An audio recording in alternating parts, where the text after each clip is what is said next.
languish as foreign leaders have stolen our jobs, foreign cheaters have ransacked our factories, and foreign scavengers have torn apart our once beautiful American dream. We had an American dream that you don't hear so much about. You did 4 years ago, and you are now, but you don't too often, and for many years and decades even, you didn't hear too much about.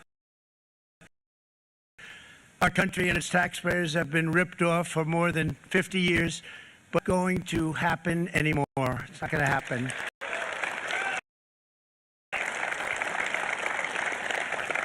In a few moments, I will sign a historic executive order instituting reciprocal tariffs on countries throughout the world. Reciprocal, that means they do it to us and we do it to them. Very simple. Can't get any simpler than that. This is one of the most important days, in my opinion, in American history. It's our declaration of economic independence. For years, hardworking American citizens were forced to sit on the sidelines as other nations got rich and powerful, much of it at our expense. But now it's our turn to prosper, and in so doing, use trillions and trillions of dollars to reduce our taxes and pay down our national debt, and it'll all happen very quickly. With today's action, we are finally going to be able to make America great again, greater than ever before.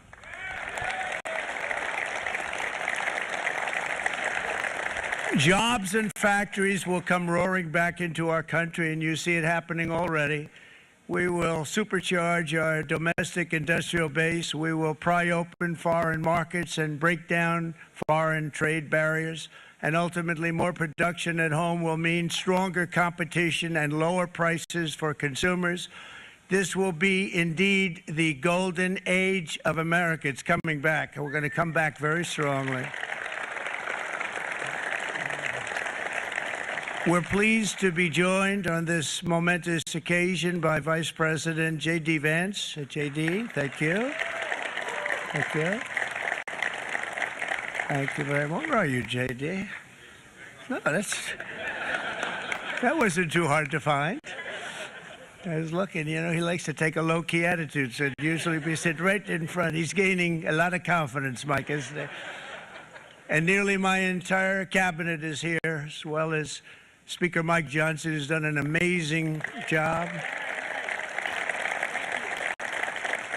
And with the great success we had last night in Florida, we have a majority of 7.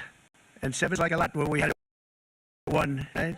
You've done a fantastic job. And members of the House and Senate are with us. Senators, Congressmen, thank you all for being with us. We appreciate it. For decades, the United States slashed our trade barriers on other countries, while those nations placed massive tariffs on our products and created outrageous non-monetary barriers to decimate our industries. And in many cases, the non-monetary barriers were worse than the monetary ones. They manipulated their currency, subsidized their exports, stole our intellectual property, imposed exorbitant VAT taxes to disadvantage our products, adopted unfair rules and technical standards, and created filthy pollution havens. They were absolutely filthy, but they always came to us and they said, we're violating, we should pay for it. It's all detailed in a very big report by the U.S. Trade Representative on Foreign Trade Barriers, and I'll just hold it up for you. It's available, and you don't have to pay too much. As I understand it, you'll pay nothing. It's a lot of work for something, actually, because it's a special book. It's frankly, it's very upsetting when you read it, when you see what people have been doing to us for 30 years. This all happened with no response from the United States of America, none whatsoever. But those days are over. Let me offer just a few examples of the vicious attacks our workers have faced for so many years. The United States charges other countries only a 2.4 tariff on motorcycles. Meanwhile, Thailand and others are charging much higher prices, like 60%. India charges 70%. Vietnam charges 75%, and others are even higher than that. Likewise, until today, the United States has for decades charged a 2.5 tariff.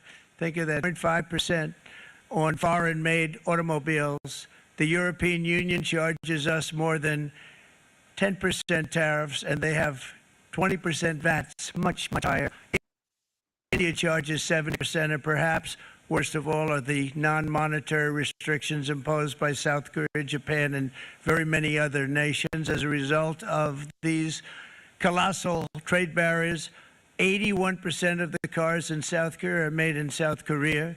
94% of the cars in Japan are made in Japan. Toyota sells 1 million foreign-made automobiles into the United States, and General Motors sells almost none. Ford sells very little. None of ours are allowed to go into other countries. And I say that, friend and foe. And in many cases, the friend is worse than the foe in terms of trade. But such horrendous imbalances have devastated our industrial base and put our national security at risk. I don't blame these other countries at all for this calamity. I blame former presidents and past leaders who weren't doing their job. They let it happen. Bitcoin's taken off. And they let it happen over to an extent right that now. nobody can even believe. That's why, effective at midnight, we will impose a 25% tariff on all foreign-made automobiles.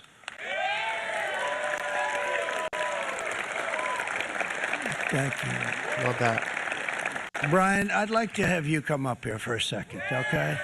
I just see him sitting. He's been a fan of ours, and he understands this business a lot better than the economists, a lot better than anybody. Brian, say a few words, please, would you? Thank you, Mr. Thank you. It's a great honor to have you. Thanks. Thank you, Mr. President. I grew up just north of Detroit, Michigan, in Macomb County. Yeah, baby, Michigan. Known as the home of the Reagan Democrats. My first vote for president was for Ronald Reagan. I thought that was going to be the best president I ever saw in my lifetime until Donald J. Trump came along.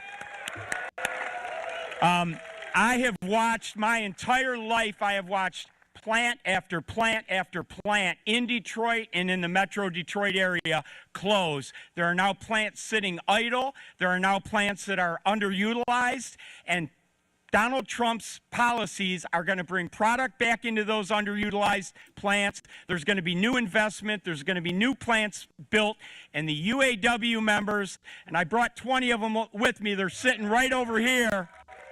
We support Donald Trump's policies on tariffs 100%. So, Mr. President, we can't thank you enough. And in 6 months or a year, we're going to begin to see the benefits. I can't wait to see what's happening 3 or 4 years down the road. Thank you, Mr. President.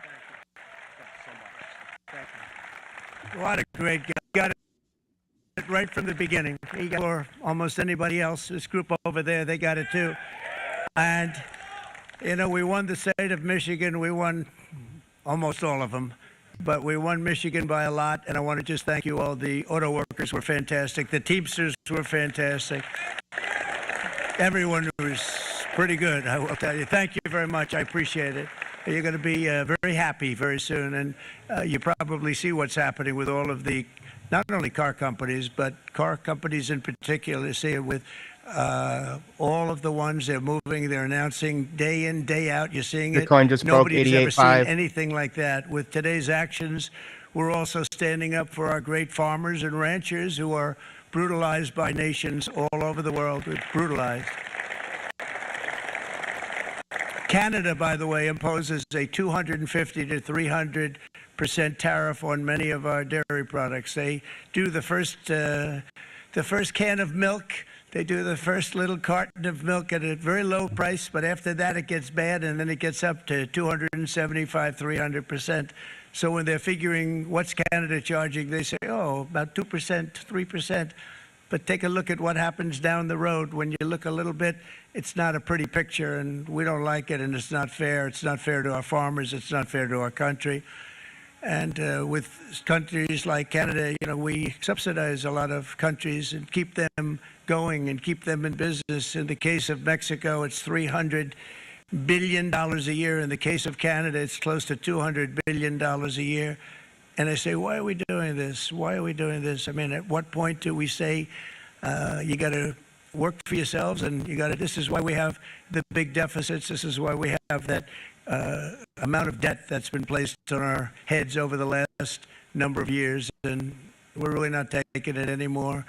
through non-tariff barriers, the European Union bans imports of most American poultry. You understand? They say, we want to send you our cars, we want to send you everything, but we're not going to take anything that you have. Australia bans, and they're wonderful people and wonderful everything, but they ban American beef, yet we imported $3 billion of Australian beef from them just last year alone. They won't take any of our beef. They don't want it because they don't want it to affect their farmers. And you know what? I don't blame them, but we're doing the same thing right now, starting about midnight tonight, I would say.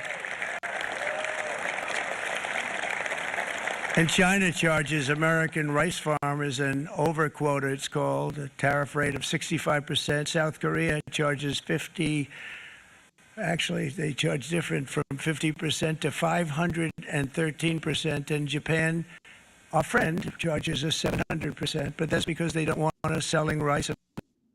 Another thing, who can blame them, Madam Secretary? Agriculture, great job you did on eggs, by the way. The egg prices came down 50%.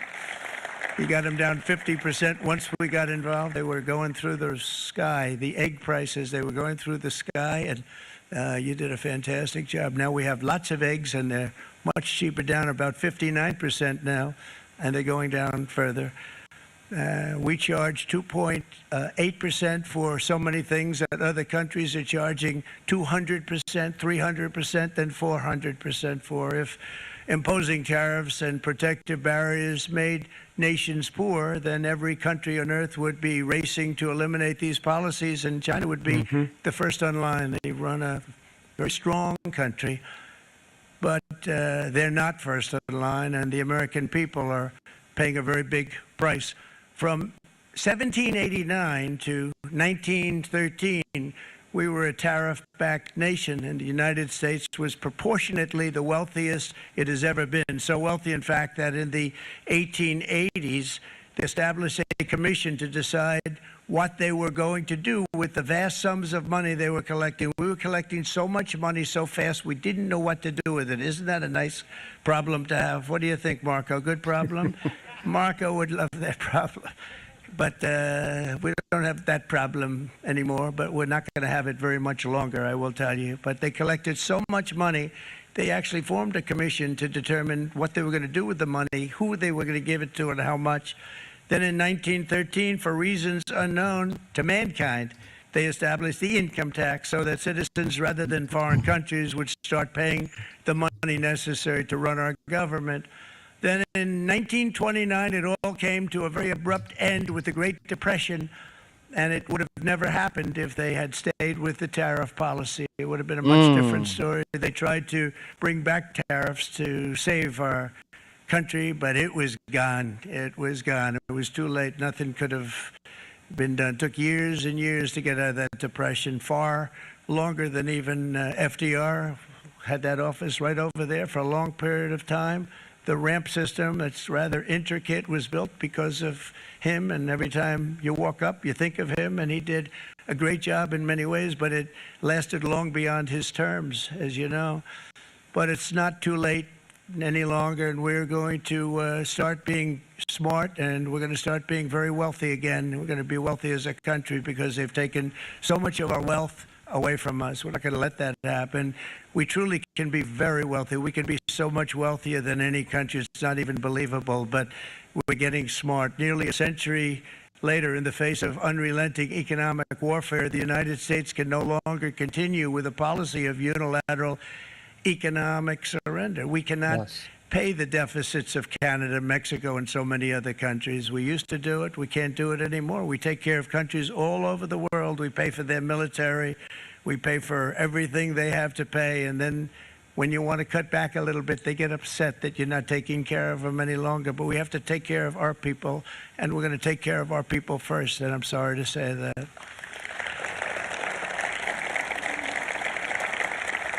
And today we're standing up for the American worker, and we are finally putting America first. It's about time. In sleepy last year in office, the United States hemorrhaged 100,000 manufacturing jobs, and the number was going through the roof at levels never seen before. and our trade deficit reached a record $1.2 trillion, which is unheard of. Since the beginning of NAFTA, the worst trade deal ever made. It was a horror show. I was able to determine it. They all said you'd never be able to get it out. We had to get approval from Congress to get it terminated. We had to live with that deal. It was the worst trade deal ever made by far.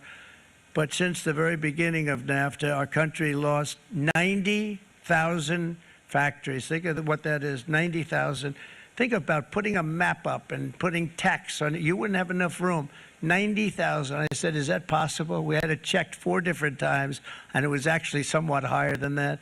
And 5 million manufacturing jobs were lost while racking up trade deficits of $19 trillion. That was the worst trade deal ever made. As a result of these gigantic losses, foreign nations now own $26 trillion more of American assets than think of this, than the Americans own of their own foreign assets or other foreign assets. The United States can no longer produce enough antibiotics to treat our sick. We have a tremendous problem. We have to go to foreign countries to treat our sick. If anything ever happened from a war standpoint, we wouldn't be able to do it. We import virtually all of our computers, phones, televisions, and electronics. We used to dominate the field, and now we import it all from different countries. A single shipyard in China now produces more ships every year than all of the American shipyards combined. Think of that. And it was a business that we used to dominate. We used to dominate it totally.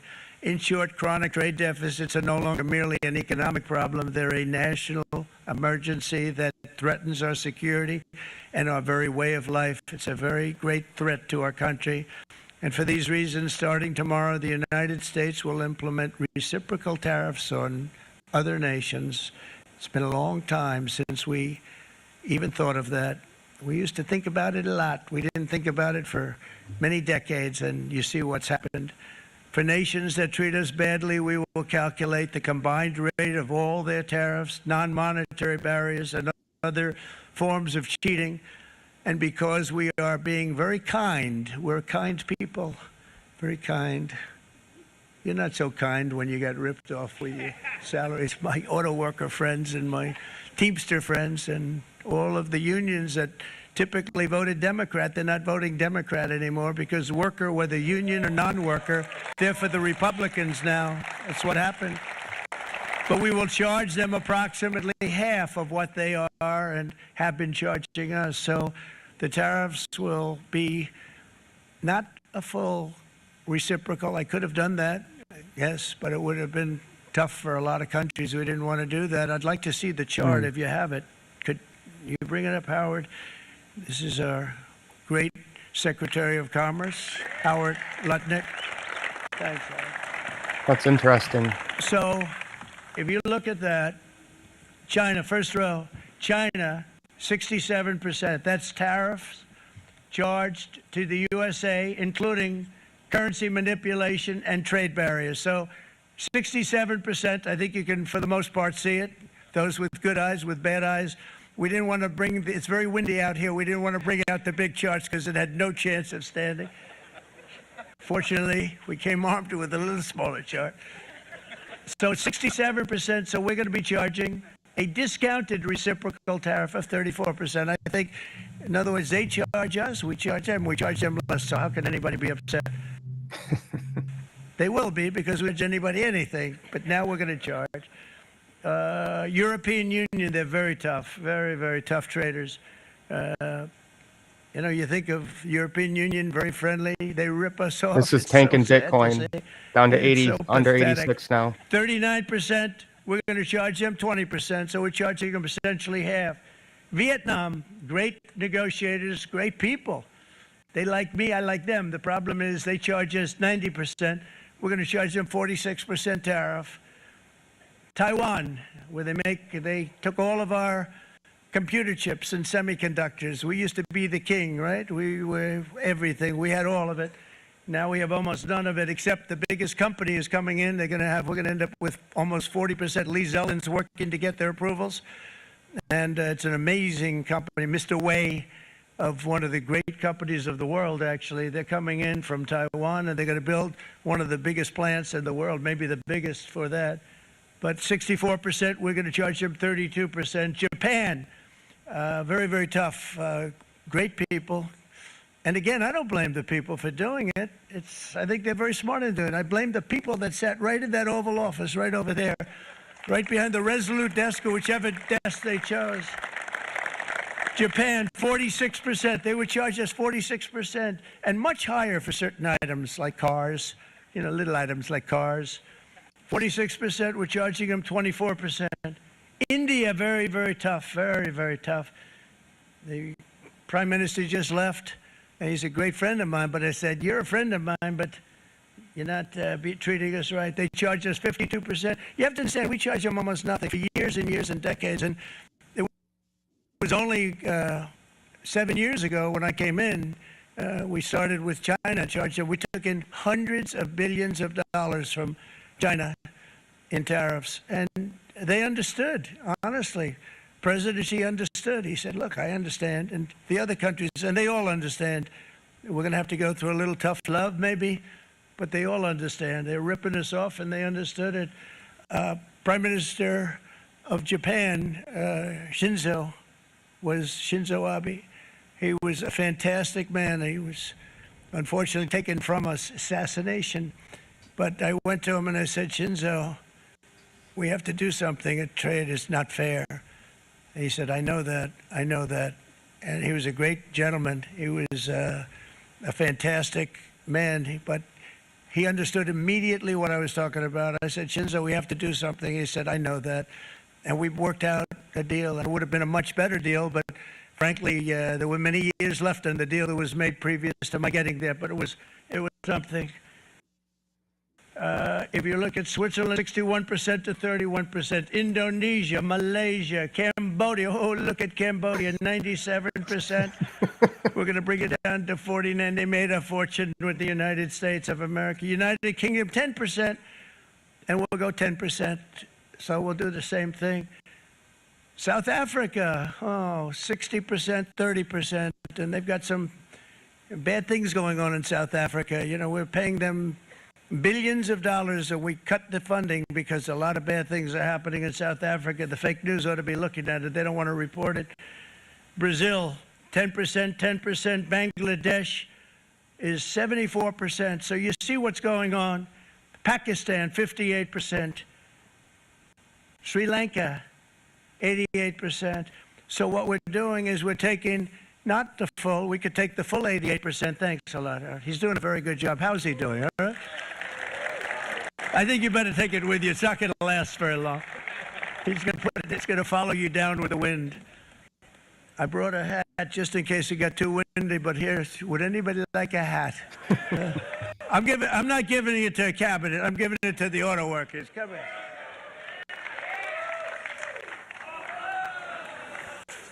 Thank you, fellas. Get it. That's it. That's it. They deserve it more than our cabinet. Our cabinet has plenty of hats. But you see the numbers. The numbers are so disproportionate. They're so unfair. At the same time, we will establish a minimum baseline tariff of 10%. You notice that on the chart. And that'll be on other countries to help rebuild our economy and to prevent cheating. So we're going to have a minimum of cheating, and we're going to be very severe on the people that at the gate that watch the tariffs and watch the product coming in, because there's been a lot of bad happening at the gate because the money is so enormous that you're talking about. There's never been probably anything like it in terms of the enormity. And there are a lot of bad things happen at the people that do the check-in, and they're looking at 10-year jail sentences if they do play. We're going to treat them so good, but if they cheat, the repercussions are going to be extremely strong. Foreign nations will finally be asked to pay for the privilege of access to our market, the biggest market in the world. We're right now the biggest market in the world. We had a great country 4 years ago in terms of the economics. We were doubling up on China. We were doing so well. Nobody was going to catch us, but so much of it slipped away over the last 4 years under Biden. I campaigned on this policy throughout last year and today, that promise. was made, and it was also a promise, as you know, that was kept. Promises made, promises kept.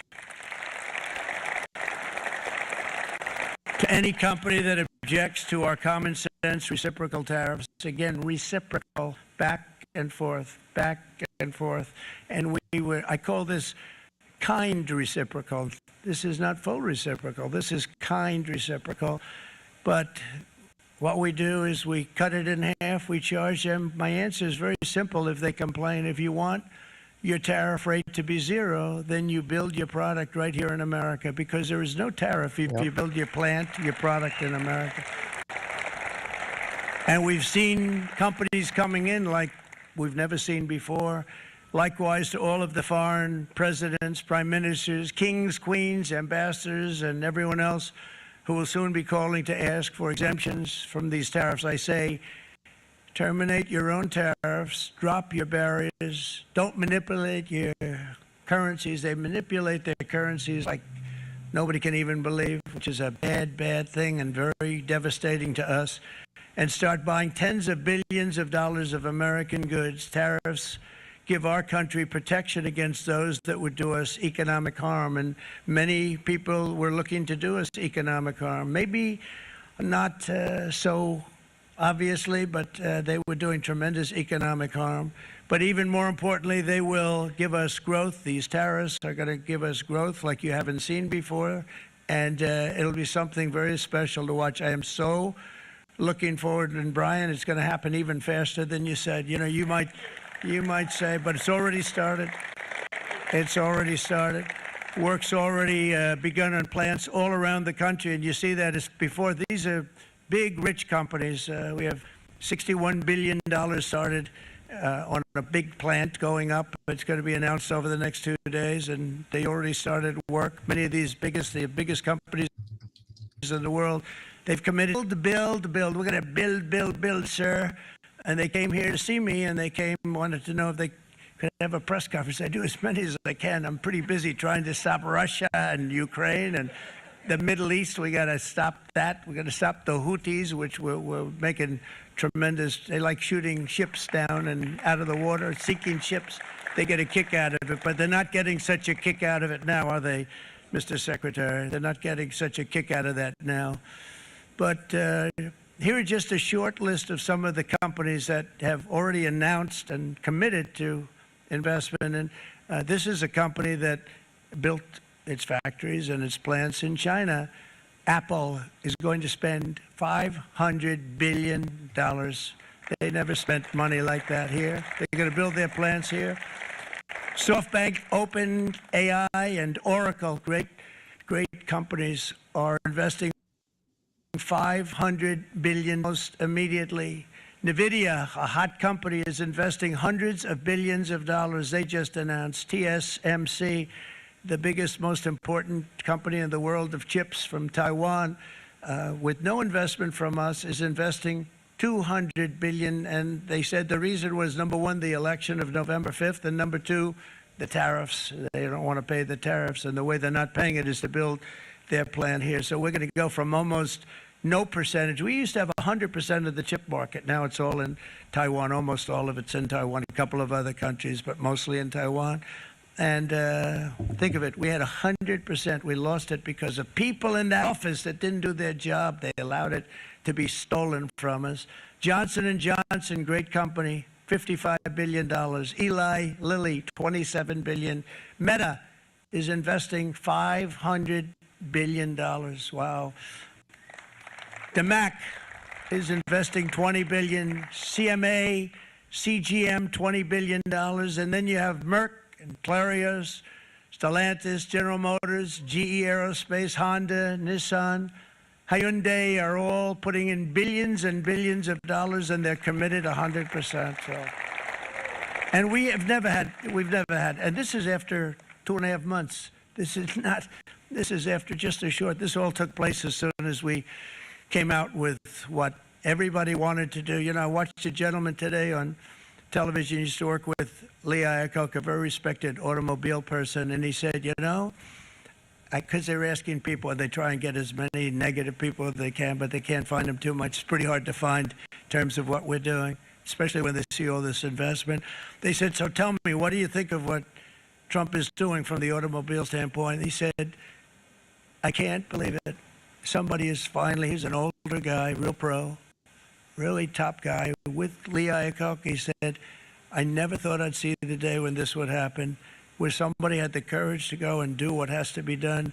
This is transforming our nation. Our entire nation is going to be transformed, not only with the cars, but on every single other item that's built. We're going to become an industrial powerhouse. And he said that so beautifully today. In fact, I'm going to find out, I'm going to get the tape, and Bruce, I'm going to get that tape, and I'm going to send it to Long Island, and you're going to play it for the people. And all your union workers and your non-union workers out there, you got a pretty even split.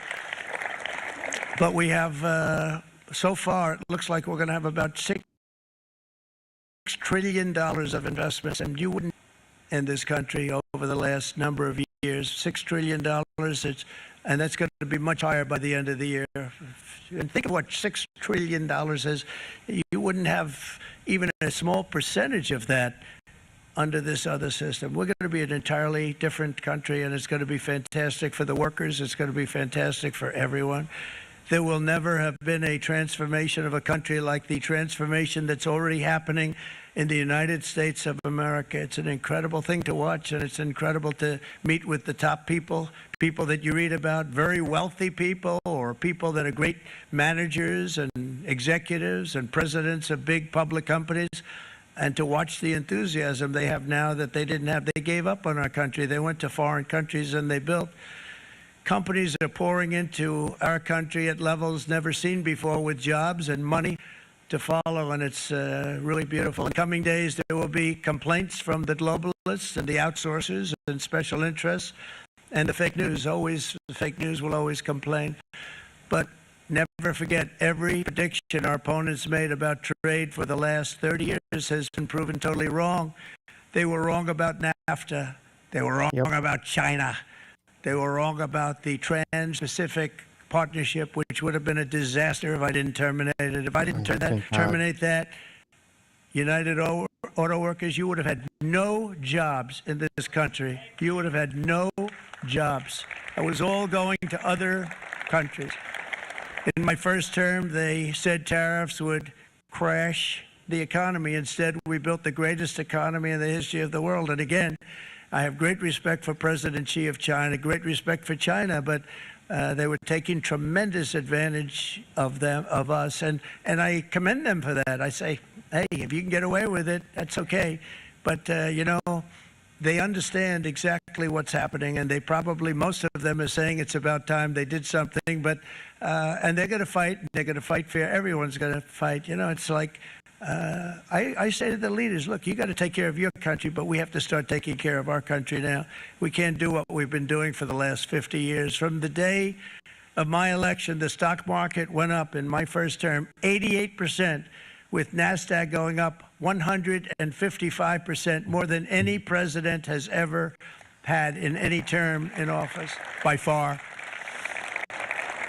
And I think we're going to blow that away, and maybe the numbers won't show, but I think they're going to show much better than even those numbers. But what you're going to see is you're going to see activity, that empty, dead sites, factories that are falling down. Those factories will be knocked down, and they're going to have brand new factories built in their place. They're not only talking about renovating, they're talking about brand new, the best anywhere in the world, the biggest anywhere in the world. I have a friend who builds car plants, and I said, I want to see the biggest and the best. He said, well, we have to go to Mexico. I said, no, I want to see it in the United States. He said, we're not building them in there. This is a year and a half ago during the campaign. He said, we're not building it. You have to go to Mexico. When I was starting to decide to run, and I went to #1 in the polls very rapidly, I want to say, like, let's say in the first hour.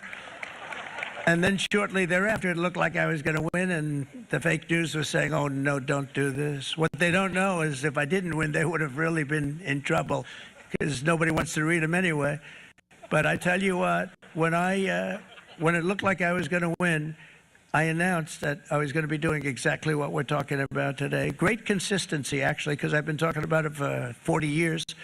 But because I saw what was happening 40 years ago. If you look at my old speeches when I was young, very handsome, my old speeches, and that people would say I'd be on a television show, I'd be talking about how we were being ripped off by these countries. I mean, nothing changes very much. The only thing that changed were the countries, but nothing really changes. But it, you know, it's such an honor. It's such an honor to be finally able to do this.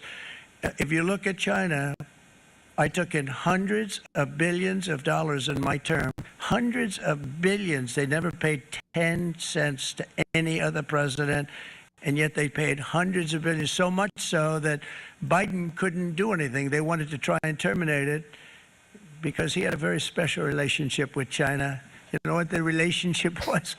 He had a special relationship. But the numbers were so big, that they couldn't do it.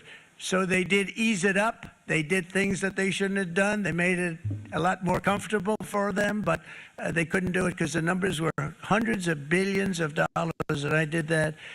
And we were on our way to doing something like incredible. And then we had a very bad election happen, a very bad election. A lot of bad things happened. So when I said we got to do it again, I said we have to make it too big to rig, and we made it too big to rig, and we won in records, and it was a monumental win. And it was such an honor to see so many of you, like Brian and your friends, here with us to celebrate, and to more importantly celebrate what we're doing, because that wouldn't be a full celebration if we didn't do this, because this will be an entirely different country in a short period of time.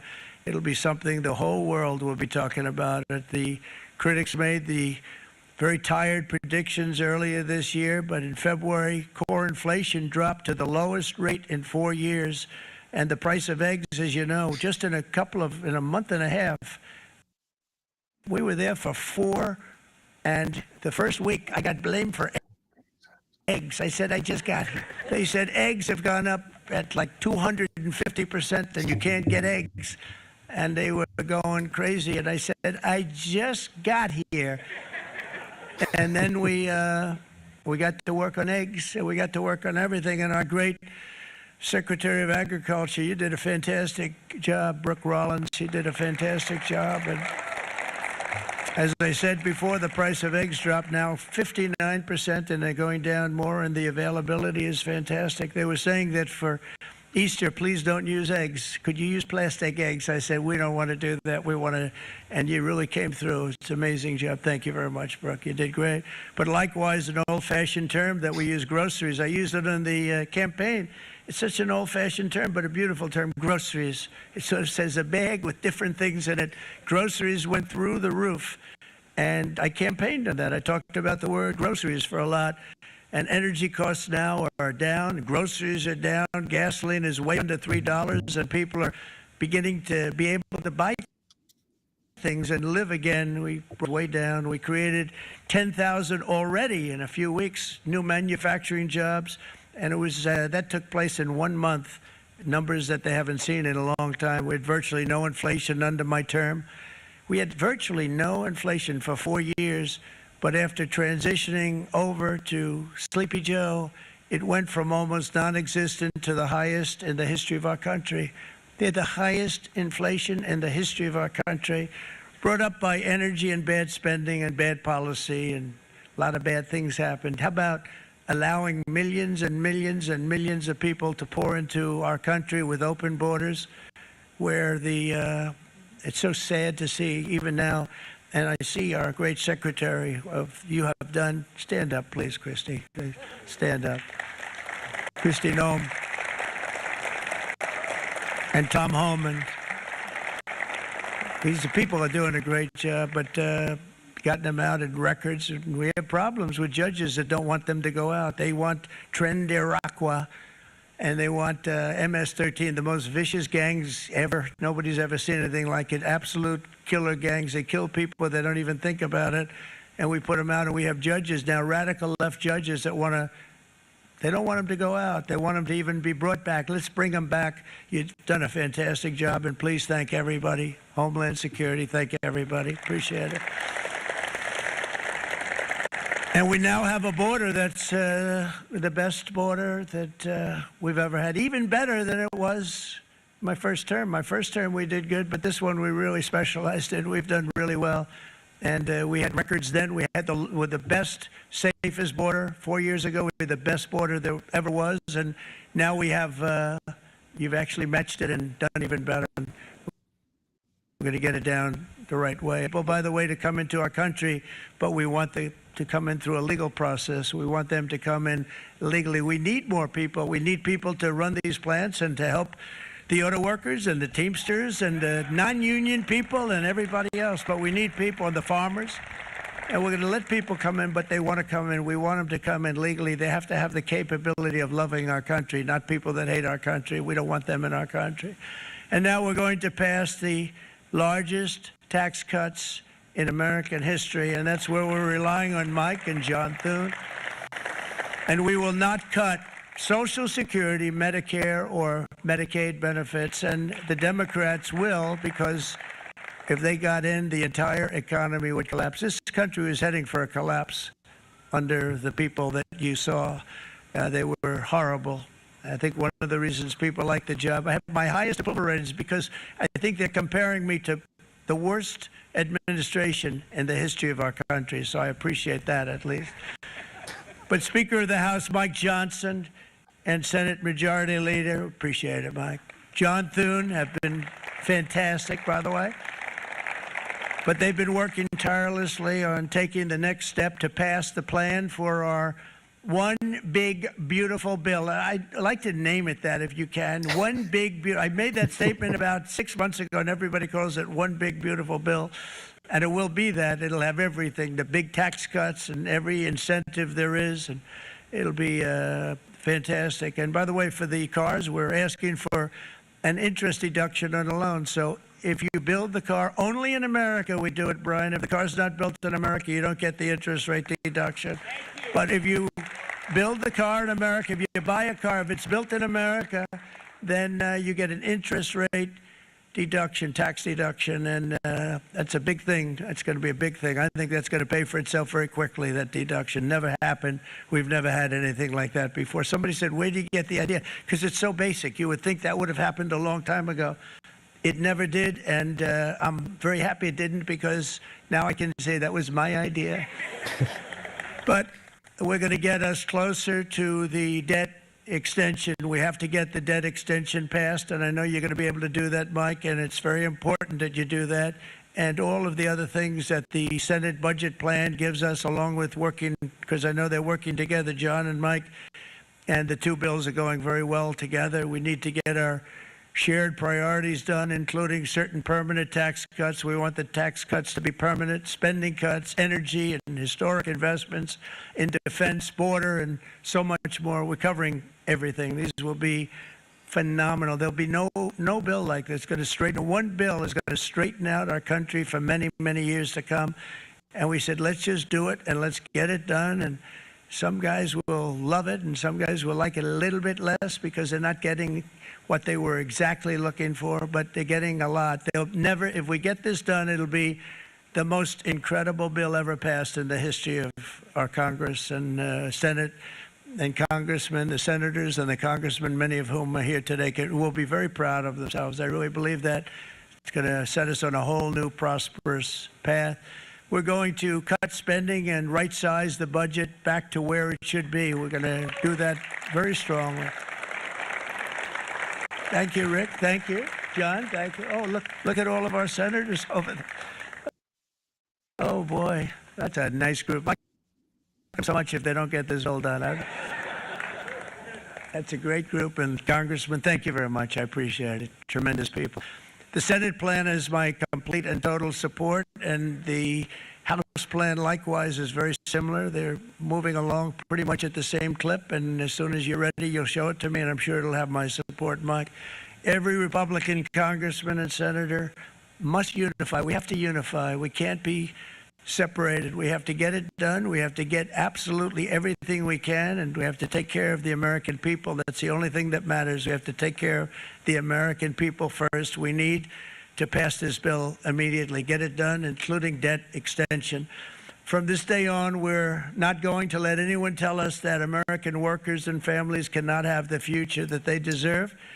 We're going to produce the cars and ships, chips, airplanes, minerals, and medicines that we need right here in America. The pharmaceutical companies are going to become roaring back. They're coming roaring back.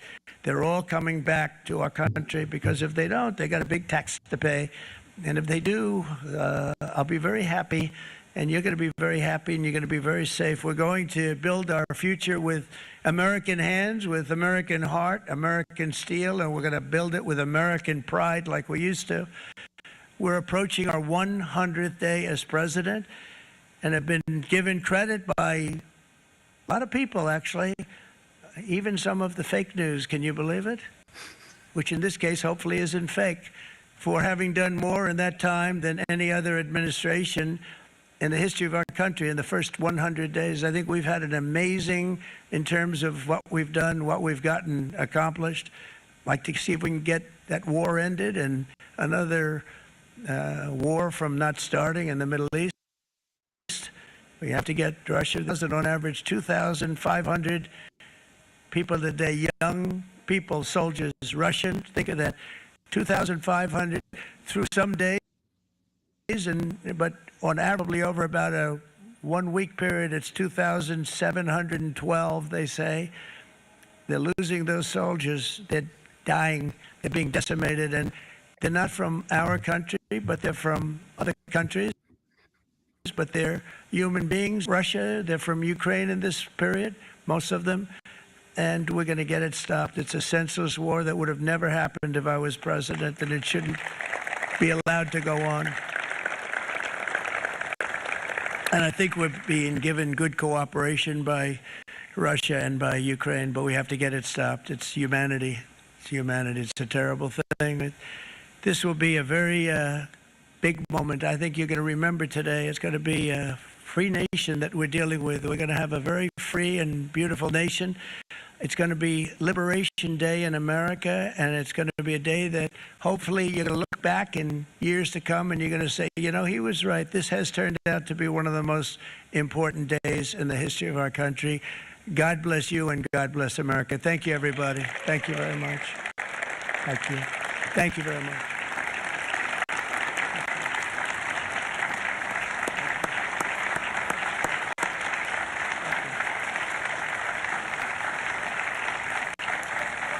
We'll stay live for a second just to see if he answers any questions.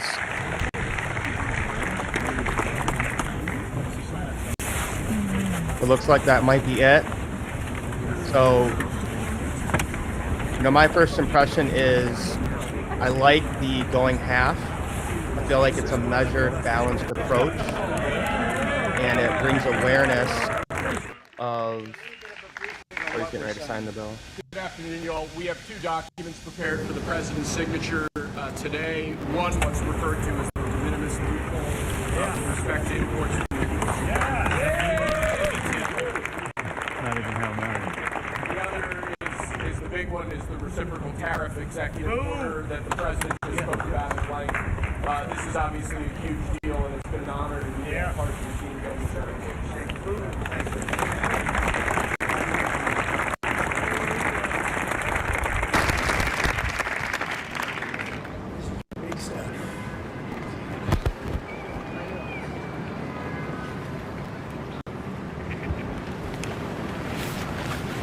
So like I said, I think it'll raise awareness to, because a lot of people, tariffs are complicated for most people to understand, and especially with the fake news media lying about it all the time.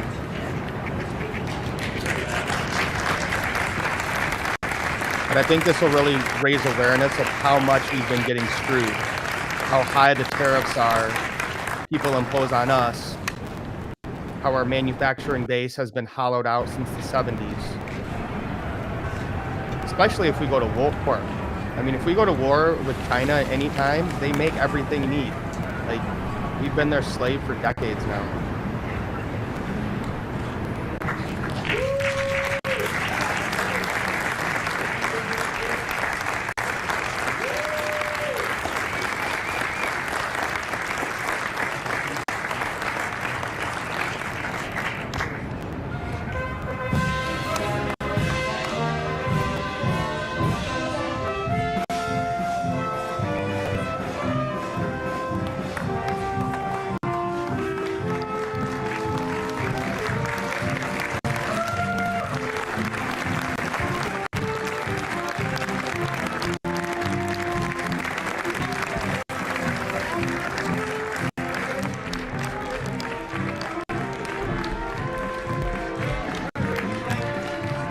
right. I think we're done. I'll keep it on low. If anything else happens, we'll switch back. But one thing I had never heard of that, what he talked about in the 1880s with the tariffs. So I wanted to look it up just to be sure. But yeah, in the 1880s, the federal government in the United States faced large fiscal surpluses, primarily due to high import tariffs implemented after the Civil War to finance the war effort and debt repayment. The surplus exceeded expenditures by over 40% during that decade, and both Democrats and Republicans proposed different solutions to address it. So the problem was we were making too much money when we had tariffs. And Mims, you might want to, this is your area of expertise, of course. What they did is they shifted that, because when you have a tariff, you're protectionism, right? You're protecting your local factories, assembly plants, production. And essentially, if anyone is going to come in, they're paying for it. So now we have the Federal Reserve, and it's us with an income tax. So it starts taking us from the individual versus protecting. So then jobs leave, people struggle. So to me, Trump wants to take us back to what America was in the beginning, pre the Federal Reserve and the income tax. Yeah, I mean, it just really comes down to, we're overtaxed as a people, and we need to be taxed less. And Trump is putting that in position, but of course you have to make up for the income now, and so that's why he set up the External Revenue Service. We pay the tax, or we go back to the old days where we have the tariffs and other countries pay the tariff, and that aids in the government financing and whatever have you. I'm all for it. Income tax is a lot of people know it's unconstitutional. It's a voluntary system.